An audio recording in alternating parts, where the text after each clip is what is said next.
अस्सलाम वालेकुम viewers and students. कैसे हैं आप लोग? ठीक हैं? Welcome to my YouTube channel teacher training.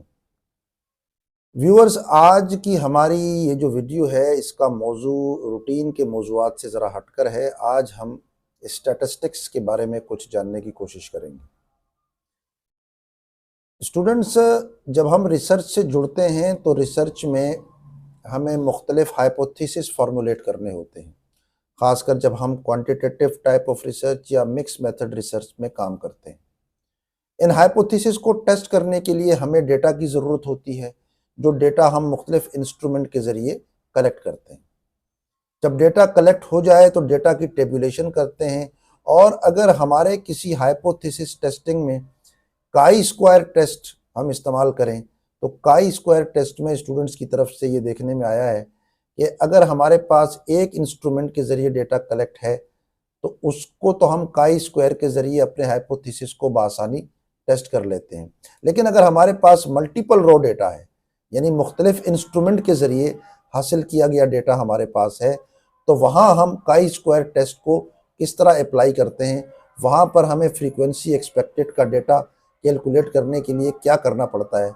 तो आज हम इस वीडियो में इस बात को जानेंगे, तो हमारे साथ जुड़े रहिए। लेकिन अगर आपने हमारे चैनल को सब्सक्राइब नहीं किया तो सब्सक्राइब कीजिए, शेयर कीजिए और बेल का बटन प्रेस कीजिए, ताकि हमारी आंदा आने वाली वीडियो आप तक बर वक्त पहुंच सके। तो लेट्स स्टार्ट। हाइपोथेसिस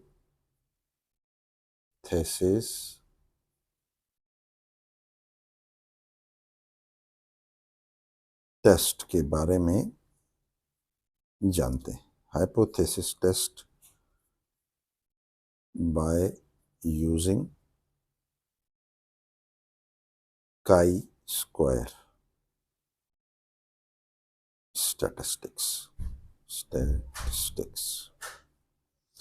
तो स्टूडेंट्स, हम यहाँ पर आपको काई स्क्वायर की डेफिनेशन तो नहीं बताएंगे, क्योंकि इससे फिर हमारी आगे की वीडियो बहुत बड़ी हो जाएगी। तो तवालत से बचने के लिए हम यहाँ पर सिर्फ आपको बताएंगे कि काई स्क्वायर एक्स स्क्वायर जब हम लिखते हैं तो ये इसका सिंबल है, और यहाँ पर हम इसका फॉर्मूला लिख देते हैं या मेजर लिख देते हैं, और ये होल स्क्वायर। तो स्टूडेंट्स, ये हमारी काई स्क्वायर टेस्ट का जो है ये हमारा फार्मूला है, ये हमारा मेजर है। ये एक्चुअली क्या करता है, ये हमारे नल हाइपोथेसिस को टेस्ट करता है। तो अब हम कुछ डेटा फ़र्ज कर लेते हैं, और डेटा कुछ यूं है कि हम डेटा बना लेते हैं। अब इसके लिए हमें पहले अपने हाइपोथेसिस भी बनाने पड़ेंगे। Let's try to formulate hypothesis H naught, जो हमारा नल हाइपोथेसिस है। हम एक हाइपोथेसिस बनाने की कोशिश करते हैं। सपोज हम कहते हैं कि the high wages may be the cause of employees satisfaction.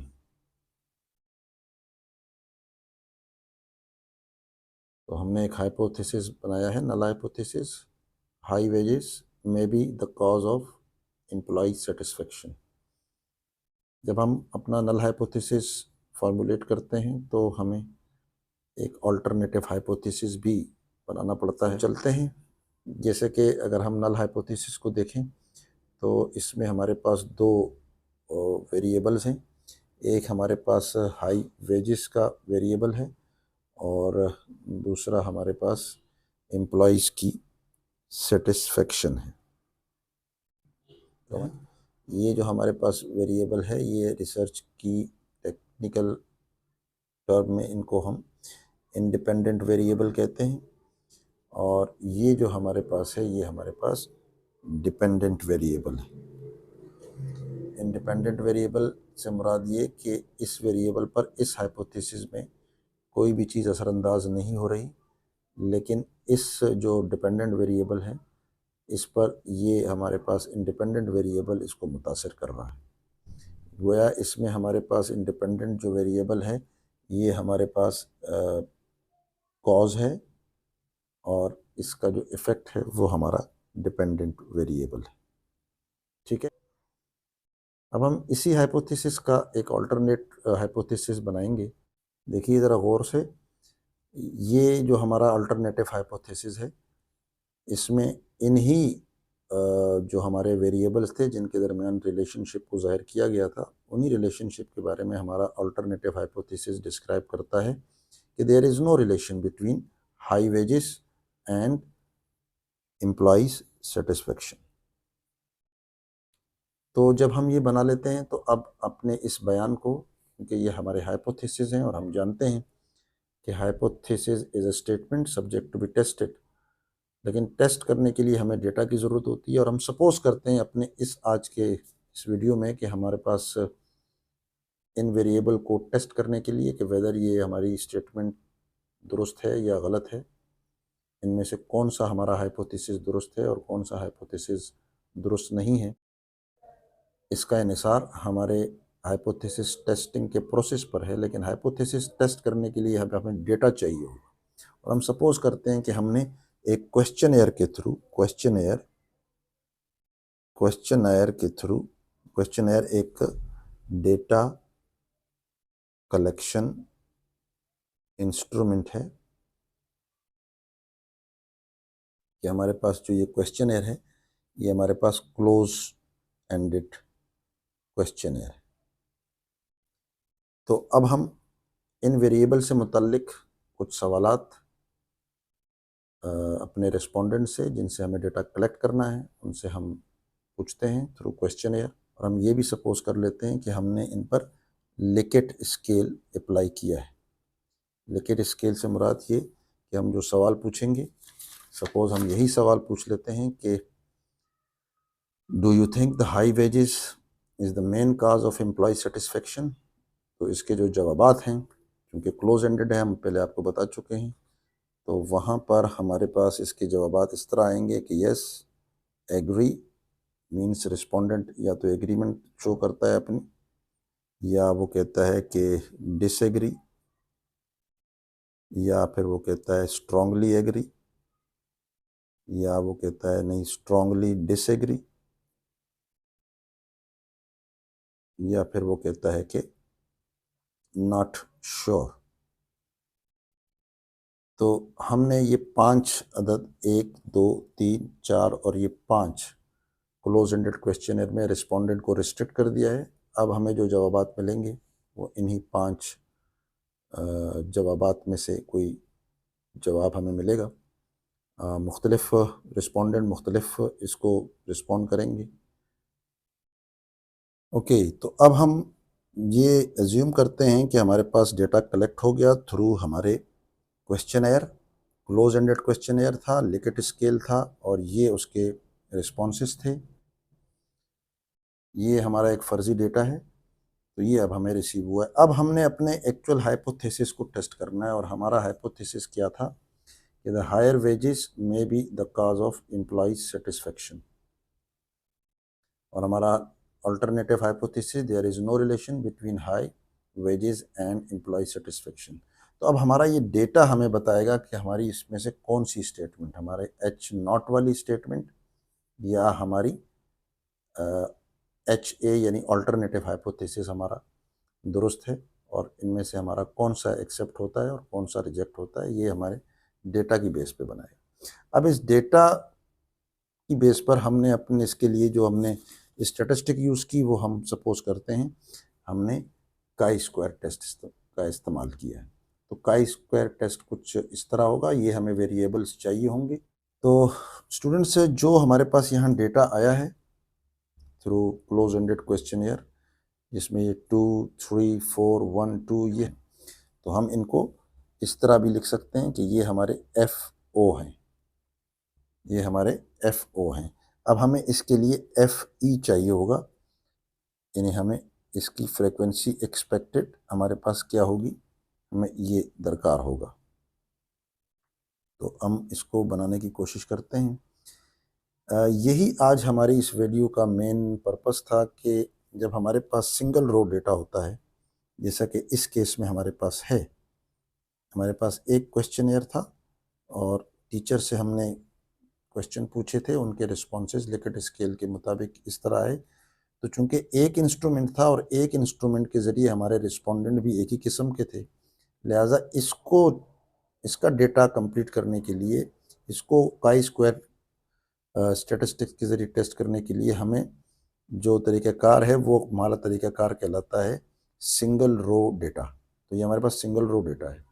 इसका जो हम फ्रीक्वेंसी एक्सपेक्टेड कैलकुलेट करते हैं उसका बड़ा सिंपल फार्मूला है कि इन तमाम फ्रीक्वेंसीज़ को हम प्लस कर देंगे और नंबर ऑफ़ फ्रीक्वेंसीज से डिवाइड कर देंगे। तो 2 और 3 5, 5 और 4 9, 9 और 1 10, 10 और 2 12। तो ये 12 बनते हैं, लिहाजा हमारे पास 5 हैं। तो इसको हम थोड़ा सा ऑल्टर कर लेते हैं ताकि हमारे पास होल नंबर में जवाब आ जाए। तो इसको हम 4 कर देते हैं। अब हमारे पास 2 3 5 4 9, 9 4 13, 13 2 15। तो हमारे पास टोटल फ्रीक्वेंसीज आई हैं 15 ऑल रिस्पॉन्सेज की। इस 15 को अब हम डिवाइड करेंगे नंबर ऑफ फ्रीक्वेंसीज 1 2 3 4 एंड 5।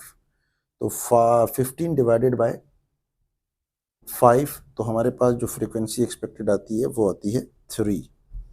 तो हम सब में 3 लिख देते हैं। हम सब में 3 इसलिए लिखते हैं कि फ्रीक्वेंसी एक्सपेक्टेड से हमारी मुराद ये कि एक क्वेश्चन था जिस पर मुख्तलिफ 15 लोगों से पूछा गया। तो 15 लोगों में से एक्सपेक्टेड क्या था कि उस क्वेश्चन के जवाब क्या आ सकता है। एग्री कितने लोग दे सकते हैं, disagree, strongly agree, disagree, strongly disagree और नॉट श्योर। ये गोया ये प्रोबेबिलिटी है।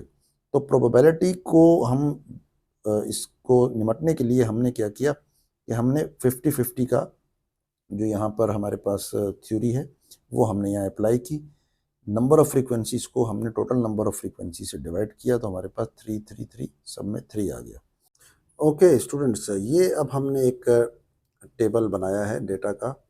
इस पर अगर आप गौर करें तो ये हमारे पास, अब हम ये अज्यूम कर रहे हैं कि हमारे पास 2 इंस्ट्रूमेंट हैं। एक इंस्ट्रूमेंट एक क्वेश्चनियर से हमने टीचर से डेटा कलेक्ट किया और यहाँ पर हमने वही डेटा लिखा है जो हमने अपने इससे पहले अभी आपको बताया कि यही डेटा है जो हमने कलेक्ट किया था टीचर से 2 3 4 4 2। और लेकिन अब हमारे पास जो ये दूसरा एक इंस्ट्रूमेंट था जिससे ज़रिए हमने एडमिनिस्ट्रेटर से या स्कूल के जो प्रिंसिपल्स हैं उनसे हमने डेटा कलेक्ट किया है और सेम क्वेश्चंस पर किया है, तो वहाँ से हमारे पास डेटा कुछ इस तरह का कलेक्ट हुआ है। तो अब हम यहाँ क्या करें फ्रीक्वेंसी एक्सपेक्टेड को कैलकुलेट करने के लिए। जब पहले केस में जो कि सिंगल रो डेटा था उनको हम सबको यहाँ फ्रीक्वेंसीज को टोटल करते थे, जैसे कि इस केस में बन रही थी 2 3 5 4 9 4 13 15। 15 डिवाइडेड बाय 1 2 3 4 एंड 5। तो 3 जो आंसर आता है वो हम तमाम फ्रीक्वेंसी एक्सपेक्टेड पे लिख देते थे। लेकिन यहाँ चूंकि मल्टीपल रो डेटा है हमारे पास, लिहाजा हम ये काम नहीं करेंगे, बल्कि हमारे पास इसका एक दूसरा तरीका है। और दूसरा तरीके का भी एक फार्मूला है, उसको समझने की कोशिश करते हैं।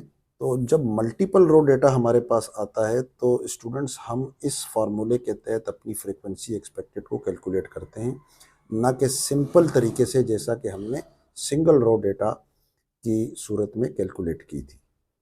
यहाँ पर स्टूडेंट्स थोड़ा प्रॉब्लम करते हैं जब उनके पास एग्ज़ाम में कुछ इस किस्म का सवाल आ जाता है, जहाँ उन्हें डेटा जो दिया गया होता है सिंप्लीफिकेशन के लिए थ्रू काई स्क्वायर टेस्ट के, वहाँ पर वो गलतियाँ करते हैं। वो ये है कि total numbers of raw multiply by total numbers of column और डिवाइडेड बाय ग्रैंड टोटल। तो अब सवाल पैदा होता है कि हमारे पास टोटल नंबर ऑफ रॉस क्या हैं और टोटल नंबर ऑफ कॉलम्स क्या हैं और फिर ग्रैंड टोटल क्या है। तो मैं आज समझाने की कोशिश करता हूँ। देखिए स्टूडेंट्स, ये जो हमारे सामने है ये हमारी रॉ कहलाती है। यूँ हॉरिजेंटली ये रॉ है और ये हमारे पास जो वर्टिकली है ये हमारे पास कॉलम है। तो हमने सबसे पहले कॉलम्स का टोटल कर लेना है। जैसे ये 2 और ये 1, तो ये हमारे पास कितना हो गया 3। हम यहाँ लिख लेंगे कि इस कॉलम का टोटल 3 है, 2 2 4। अब हमने तमाम कॉलम्स का टोटल कर लिया है क्योंकि ये कॉलम्स हैं सारे।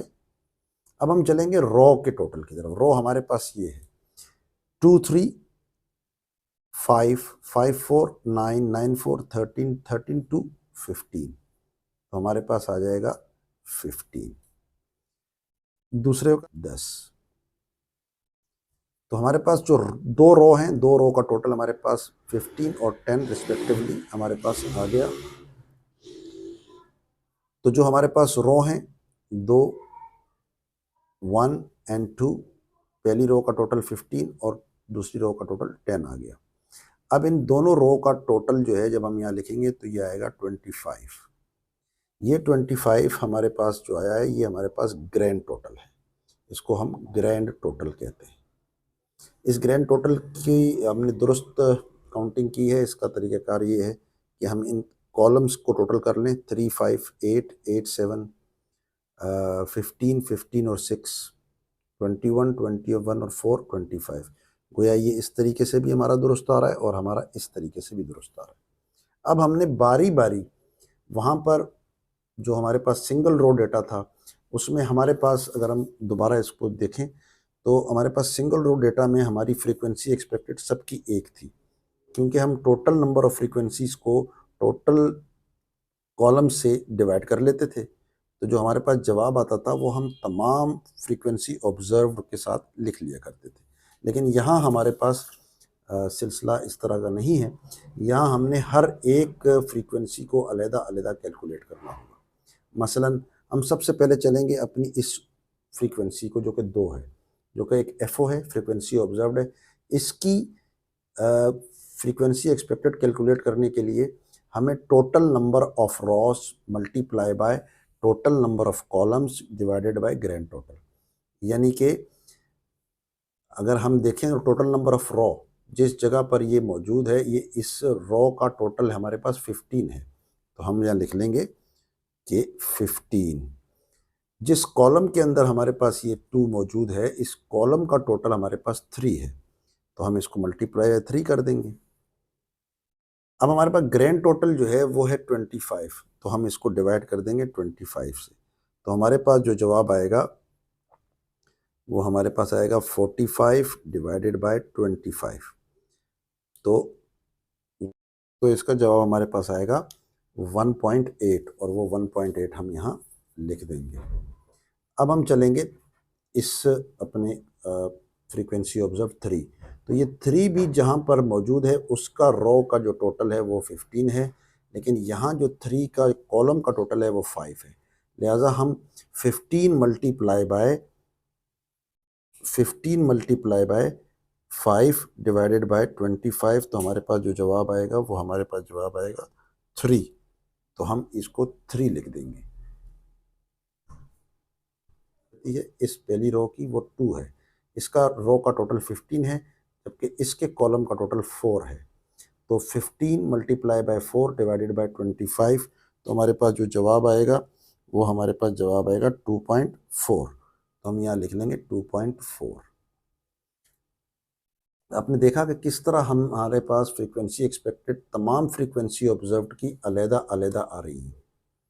लेकिन अब हम बात करते हैं ये जो हमारे पास नेक्स्ट आया है, नेक्स्ट जो हमारे पास रो है वो रो हमारी उसका टोटल हमारे पास 10 है। तो अब हम जब 1 का निकालेंगे तो हमारे पास अब रो का टोटल 10 आएगा, जबकि कॉलम्स के जो टोटल हैं वो वही सेम रहेंगे। तो इसका निकालने के लिए हमें 10 मल्टीप्लाई बाय 3 डिवाइडेड बाय 25। तो व्यूअर्स हम इसका भी उसी पैटर्न पे कैलकुलेट करेंगे। अगर हम आते हैं यहाँ पर तो देखिए हमारे पास 1 है, तो 1 जिस रो में है उस रो का टोटल अब 10 है और उस कॉलम का टोटल 3 है। तो 10 यानी रो का टोटल कॉलम के टोटल 3 से मल्टीप्लाई होगा और ग्रैंड टोटल 25 से मल्टीप्लाई होकर जो जवाब आएगा वो हमारे पास 1.2। इसी तरह बाकी को भी हम इसी तरह करेंगे। रो हमारे पास जो है वो अब तब्दील हो गई है, पहले 15 थी अब 10 हो गई है। इस तरीके से हम सारे फ्रीक्वेंसी एक्सपेक्टेड को मुकम्मल कर लेंगे। तो ये वो तरीका था स्टूडेंट्स के जो मुख्तलिफ है सिंगल रो डेटा की फ्रीक्वेंसी एक्सपेक्टेड को कैलकुलेट करने का as compare to multiple row data की फ्रीक्वेंसी एक्सपेक्टेड को कैलकुलेट करने का।